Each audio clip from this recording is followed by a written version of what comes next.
दोस्तों, क्या हुआ जब एक भिखारी लड़की अपने जिले का डीएम अधिकारी बनकर अपने गांव लौटी तो सारे गांव वालों के होश उड़ जाते हैं कि आखिर यह भिखारी लड़की इतनी बड़ी अधिकारी कैसे बन गई। इसके पास तो एक टाइम का भोजन करने तक के पैसे नहीं थे। दोस्तों, अगर आप भी इस भिखारी लड़की के गरीबी से लेकर डीएम अधिकारी बनने तक की पूरी कहानी जानना चाहते हैं तो इस वीडियो को लास्ट तक जरूर देखिएगा। दोस्तों, गांव की छोटी सी पगडंडी पर एक बच्ची नंगे पांव चलते हुए रोज भीख मांगती रहती है। इसका नाम रानी है। यह मुश्किल से 6 साल की ही है, लेकिन हालातों ने इसे उम्र से कहीं बड़ा बना दिया है। इसकी माँ हमेशा ही बीमार रहती हैं और पिता का देहांत कई साल पहले हो चुका था। गांव में इसकी एक टूटी फूटी झोपड़ी है जहां इसकी माँ बिस्तर पर पड़ी रहती है और रानी सुबह से शाम तक गांव के चौक मंदिरों और हाट बाजार में भीख मांगती रहती है।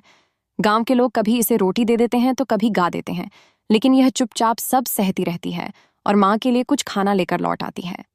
रानी का सबसे बड़ा सपना है पढ़ाई करना। जब भी यह गांव के सरकारी स्कूल के पास से गुजरती है तो इसकी आंखें वहां के बच्चों को किताबें लेकर पढ़ते हुए देखने में ही अटक जाती हैं। ये सोचती रहती है, काश मैं भी पढ़ पाती। एक दिन जब रानी अपनी माँ के पास बैठी थी तब माँ ने धीरे से इसका हाथ पकड़ा और कहा, बेटी, मैं अब ज्यादा दिन तेरे साथ नहीं रह पाऊंगी, लेकिन तुझे वादा करना होगा कि कभी हार नहीं मानेगी। तू अपनी तकदीर खुद लिखेगी। रानी की आंखों में आंसू आ गए। कुछ ही दिनों बाद इसकी माँ ने दम तोड़ दिया। अब रानी बिल्कुल अकेली रह गई है। ना ही इसका अब कोई सहारा है और ना ही कोई रिश्तेदार है। इसकी झोपड़ी में सन्नाटा छाया रहता है। माँ के जाने के बाद यह और अधिक मेहनत करने लगी। कभी खेतों में मजदूरी करती है तो कभी लोगों के घरों में बर्तन धोती है। साथ ही जब भी समय मिलता है तो यह स्कूल के बाहर बैठकर बच्चों को पढ़ते हुए देखती है और चुपचाप उनकी बातें सुनने की कोशिश करती हैं। एक दिन गांव में डीएम का दौरा हुआ, जिनका नाम अरुण प्रताप सिंह था। यह गांव की स्थिति देखने के लिए आए थे। इनकी गाड़ी सरकारी स्कूल के सामने रुकी। तभी इनकी नज़र स्कूल के गेट के पास बैठी हुई रानी पर पड़ी। वह ध्यान से बच्चों को पढ़ते हुए देख रही थी। डीएम साहब ने गाड़ी रुक और रानी के पास जाकर पूछा, बेटी, तुम स्कूल के अंदर क्यों नहीं जाती हो? रानी ने धीरे से कहा, साहब, मेरे पास ना किताबें हैं और ना ही फीस भरने के पैसे, इसलिए मैं बाहर बैठकर देख लेती हूं। डीएम साहब यह सुनकर कुछ पल के लिए चुप हो गए। उन्होंने स्कूल के हेडमास्टर को बुलाकर कहा कि रानी का नाम तुरंत स्कूल में लिखा जाए। उन्होंने यह भी आदेश दिया कि इस बच्ची के लिए किताबें, यूनिफॉर्म का इंतजाम किया जाए। यह रानी के जीवन का सबसे से बड़ा मोड़ है। उसने पहली बार स्कूल के अंदर कदम रखा। वह जानती थी कि यह मौका उसके लिए जिंदगी बदलने वाली है। रानी के पास अब किताबें भी हो गई हैं, लेकिन मुश्किलें अभी भी खत्म नहीं हुई हैं। स्कूल के बाद यह मजदूरी करती है और रात में पढ़ाई करती है।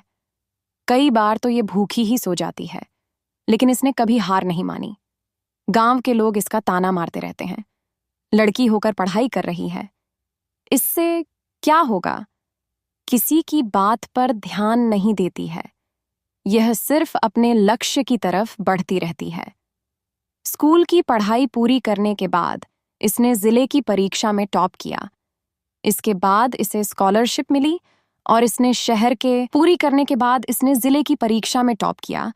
इसके बाद इसे स्कॉलरशिप मिली और इसने शहर के कॉलेज में दाखिला लिया। कॉलेज के बाद रानी ने आईएएस अधिकारी की परीक्षा देने का निर्णय लिया।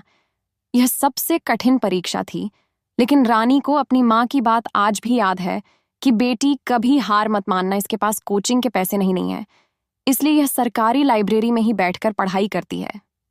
दिन रात इसने मेहनत की।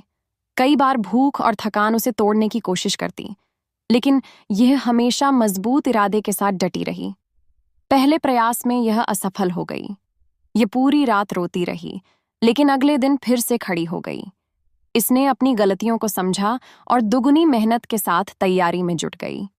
दूसरे प्रयास में इसकी मेहनत रंग लाई।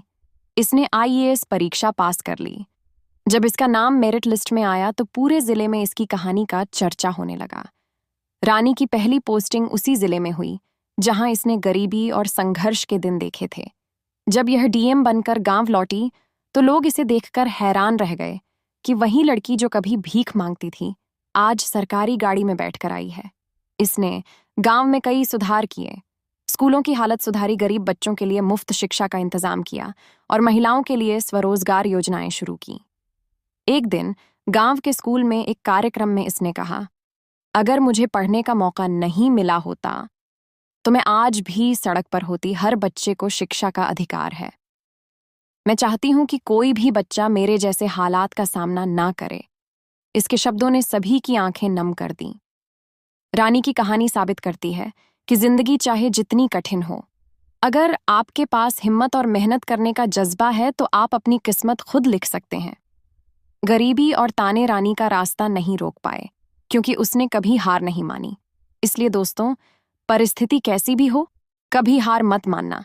भले ही दुनिया कुछ भी कहे, बस आप मेहनत करते रहना, क्योंकि जिस दिन तुम सफल हो जाओगे उस दिन सब दोस्त, यार और रिश्तेदार बन जाएंगे। इसलिए मेहनत करते रहना, एक ना एक दिन जरूर सफल होंगे। तो दोस्तों, ये कहानी आपको अच्छी लगी हो तो इस वीडियो को लाइक करके